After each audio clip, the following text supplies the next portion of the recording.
Iya, iya. Iya.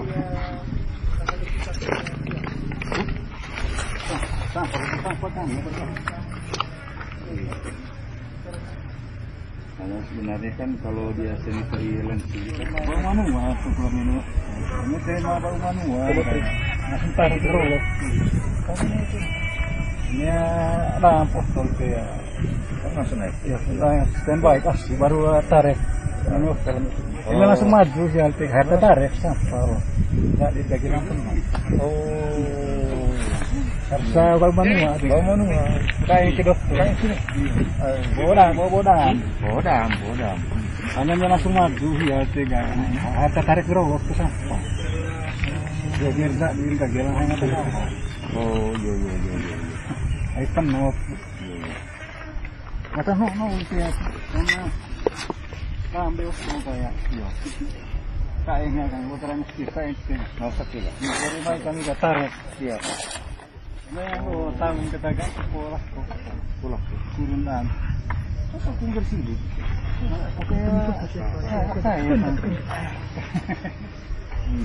Berat beban di TPA karena tidak ada pemilahan dari rumah tangga tuh. Rumah tangga tidak ada pemilahan, kemudian tidak ada juga tempat sampah komunal di RT RW kan. Sebenarnya kalau pemilahan dari rumah tangga terus nanti sampai di TPS sementara, tempat pembuangan sementara dipilah lagi. Ya kan makin kecil ke sininya. Jadi di sini ya betul-betul hanya yang memang tidak bisa diolah lagi. Ya, jadi yang sedikit bebannya. Tapi ya kita kan tidak punya budaya itu, dan karena itu saya kira kebiasaan itu yang akan kita mulai nanti, artinya pemilahan dari tingkat rumah tangga. Pemilahan dari tingkat rumah tangga, kemudian TPS komunal, TPS yang menghimpun katakan 2-3 RW jadi satu, jadi pemilahan lagi di situ dan pengolahan sehingga jumlah sampah yang masuk ke sini juga makin berkurang. Nah di sini kan ini persoalan kita di sini, dan ini rupanya dari dulu tidak terselesaikan adalah prosesnya. Proses ini kan kalau kita lihat ini kan open dumping di sistemnya. Sementara harusnya kalau melihat situasi ini kemudian kebutuhan kita, harusnya kita masuk ke landfill sudah. Ya. Masuk ke landfill. Sanitary landfill akan baik saya kira. Dan itu tinggal tambahkan dengan saya kira perlu alat berat di sini. Nah, kalau landfill itu artinya sampah, huruf kana masuk, padat, sampah lagi, tanah lagi, sampah lagi, tanah lagi. Ya.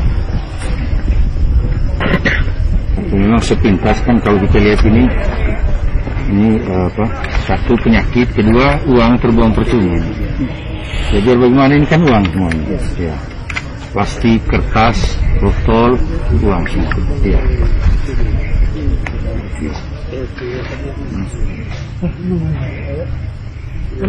Apalagi dengan kondisi begini tadi saya tanya, semua masih manual semua. Akhirnya sampah kalau harus diurut ke sana, kalau dibuang ke sana itu manual. Hari ini masih manual. Yang ini bisa menghasilkan uang kira-kira? Iya banyak. Iya. Saya kira itu semua uang menurut saya. Karena plastik sampah, plastik kertas, masih ada besi juga.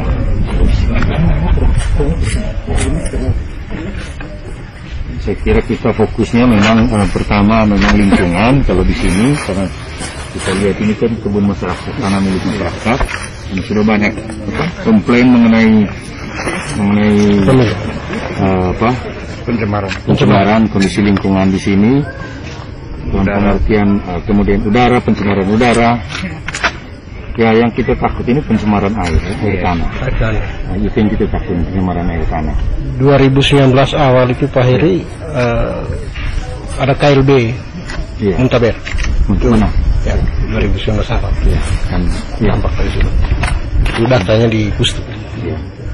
Saya pikir ini yang jadi perhatian ke depan, ya bukan semata-mata untuk kepentingan politik, tapi ini memang sudah urgent untuk ditangani, sangat penting untuk ditangani. Saya kira saatnya pemerintah juga ya membelanjakan uang lebih banyak untuk sarana prasarana persampahan ini. Jangan dianggap sebelah mata lagi untuk persampahan, dan teknologi saya kira penting masuk. Teknologi masuk. Selama kita masih mau dengan manual terus, saya kira akan sulit. Tapi di atas semuanya menurut saya analisa dan penanganan dari hulu ke hilir. Ya, dari hulunya itu di rumah tangga, tingkat rumah tangga, pemilahan di tingkat rumah tangga, organik non organik, kemudian di hilirnya itu yang di PPA ini. Dan saya kira kita juga akan akan ada banyak kelompok yang bekerja untuk persampahan di Manggarai nanti. Akan ada banyak kelompok universitas, beberapa universitas swasta, beberapa LSM nasional ini sudah membangun komunikasi dengan kami untuk pengelolaan persampahan di Manggarai. Tapi saya kira ini kerja kolaboratif untuk menangani persampahan.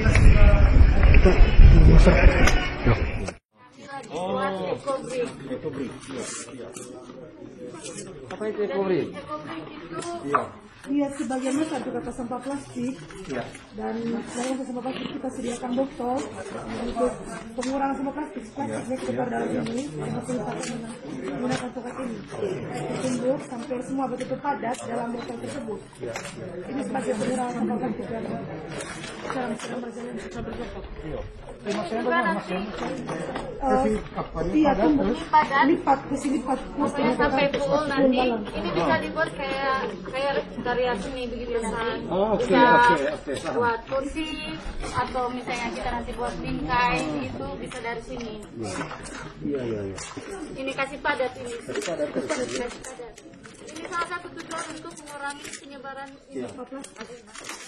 sampah plastik yang berserakan. Jadi kita kasih masuk ke dalam botol untuk mengurangi itu.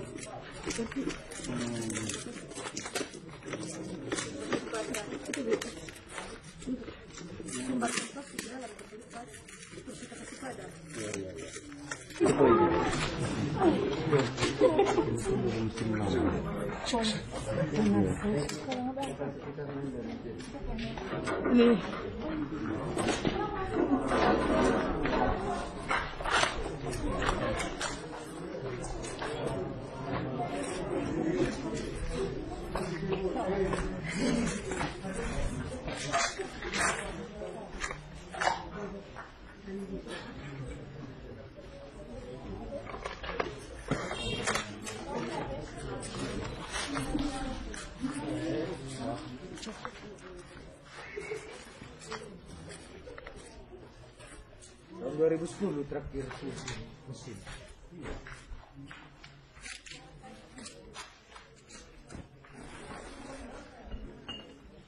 Nah, ini lihat dari sana.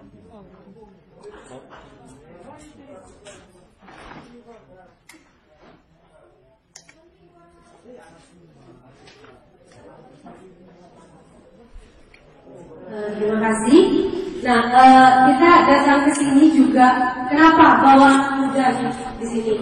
Karena anak muda itu punya potensi yang sangat bagus, apalagi untuk mengelola sampah. Nah, kita sebagai anak muda melihat ini bukan sebagai masalah, tapi sebagai peluang untuk peningkatan ekonomi anak muda di sini. Terus bagaimana dia menjadi hal yang bermanfaat untuk masyarakat. Nah, salah satu solusi yang kami tawarkan, kakak, itu adalah kami kepengen bangun bank sampah di sini.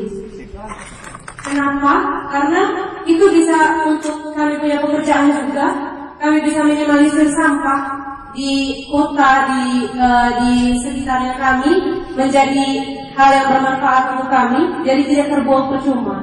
Dan juga sampahnya itu juga masih bisa diolah lagi untuk menghasilkan sesuatu, gitu. Mungkin itu dulu. Terima kasih. Siap. Diterangkan semua yang ada di sampah ini rata-rata hadir semua pada acara ini. Dan memang sangat-sangat membersahakan. Ingat kita membawa kami sampai kita bagaimana ya, selanjutnya hidup kami. Datang lalu kami pernah pergi demo, mungkin Pak tahu juga. Masuk dia berharap berlangsung dengan provokasi. Tapi apa dia katakan? Bukannya bicara berkeluarga, melainkan bicara tentang undang-undang.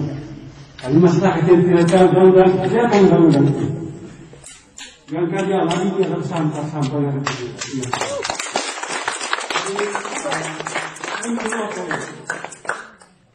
Saya juga berdoa, kami berdoa semua akan sukses semua.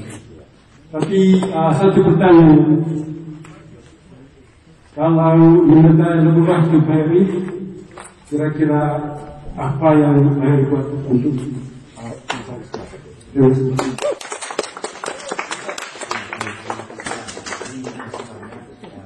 Saya lagi selamat siang untuk semua, mama sekalian, teman-teman muda, perempuan bangkit, kemudian dari BC dan lain-lain. Tadi saya melihat semuanya meskipun belum secara penuh, tapi saya kira persoalan potensi ini harus ditangani dari hulu ke hulu itu, artinya hulunya ini di produsen sampah itu siapa rumah tangga. Jadi di rumah tangga masing-masing, dan itu yang akan kita kampanyekan nanti.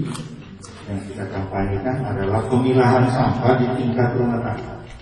Pemilahan sampah di tingkat rumah tangga.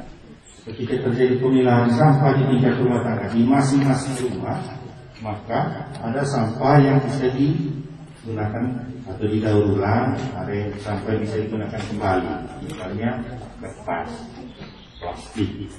Jadi itu masih bisa dipakai kembali atau digunakan untuk hal lain. Jadi kemudian karena sudah berkurang dari sumber awal, tentu beban ke berikutnya juga akan berkurang. Karena itu kita juga akan mulai dengan di luar rumah tangga, kita akan mulai dengan tempat penampungan sementara. Tempat penampungan sementara itu untuk tingkat 3 atau 4 RW jadi 1 TPS. 3, 4 RW 1 TPS. Jadi kita akan buat itu untuk kota Rute. Jadi kemudian di TPS ini kemudian akan dipilah lagi dari mana yang masih bisa dipakai lagi, sehingga hasil akhirnya adalah sampah yang dibawa ke TPA akan menjadi sangat sedikit, sehingga beban kita di TPA menjadi sangat sedikit.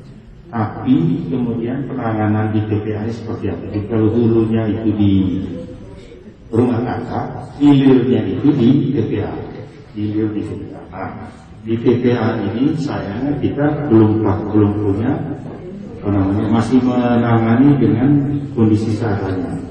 Kondisi seadanya artinya seperti yang sekarang pendamping. Pendamping itu artinya dibuang saja, timbul. Padahal di mana-mana di kita di Indonesia, kota-kota kecil, kota-kota sedang sudah pakai landfill. Sudah pakai metode landfill. Jadi bisa sanitary landfill. Kalau landfill itu artinya sampah, kemudian di atasnya tanah, kasih padat, baru sampah lagi, tanah lagi, padat lagi. Artinya apa? Artinya untuk di sini memang tidak harus ada alat berat. Artinya itu berarti ada tambahan. Memang tambahan biaya, tapi tambahan biaya untuk alat berat itu saya kira masih bisa ditanggung oleh pemerintah untuk menghasilkan KPI yang baik. Yang sehat ya, yang sehat. Kalau dengan landfill saya kira akan lebih sehat. Kemudian yang berikut untuk di TPA saya kira yang paling penting adalah membuka peluang untuk masyarakat di sekitar TPA. Yang paling penting itu sehatnya di TPA. Kalau sehatnya sudah dapat, baru kita ngomong soal lapangan kerja, manfaatnya di dalam. Manfaatnya di dalam seperti apa. Kemudian yang ketiga, bisa tidak memang ada perlakuan khusus untuk masyarakat di sekitar TPA ini. peraturan khusus itu apa? Pemeriksaan kesehatan, pengobatan. Saya kira itu akan kita akan jalankan karena memang mungkin untuk masyarakat sekitar PPA khusus. Dan saya kira masyarakat Kota Ruteng dan masyarakat Manggarai itu berarti kalau ada perlakuan khusus untuk masyarakat sekitar sini. Kenapa? Karena semua orang Ruteng itu buang sampah di sini. Jadi khusus perlakuan khusus di sini itu dalam pengertian bahwa sisi kesehatannya, sisi bantuan sosialnya saya kira akan lebih diperhatikan untuk desa Pocok. Jadi bisa tidak itu poin saya minta aktor jadi dan itu apa gitu ya? Betul ya korban besar. Lelok yang main proses setan, dia melakukan, karena tiap hari kan? Iya. Tiap hari. Satu udara kemarin keluar, yang kedua kita belum tahu. Jadi penanganan persampahan di Kota Ruteng sampai dengan PPA nanti kita akan tangani dari hulu ke hilir. Kemudian ini kerja kolaboratif, kerja bersama. Ada beberapa lembaga swasta, lembaga pendidikan, universitas yang sudah mengajukan beberapa usulan untuk kerjasama penanganan sampah Kota Ruteng ke depan. Bagi nombor kelihatan anak sebagai kaum milenial, pesannya untuk anak muda zaman sekarang, ayo kita bekerja sama-sama, kita bangun Manggarai yang lebih cantik, lebih indah, dan sampah-sampah yang ada di Manggarai itu bisa diatasi, dan karena adanya anak muda yang bekerja sama dengan pemerintah. Mungkin ada teman-teman kami. Semoga kedepannya dan kami kaum milenial bisa bekerja sama baik dengan pemerintah untuk mengatasi sampah yang sedang merabak di Manggarai. Semoga Manggarai kedepannya lebih cantik. Semoga perubahan betul-betul dibawa oleh paket H2M.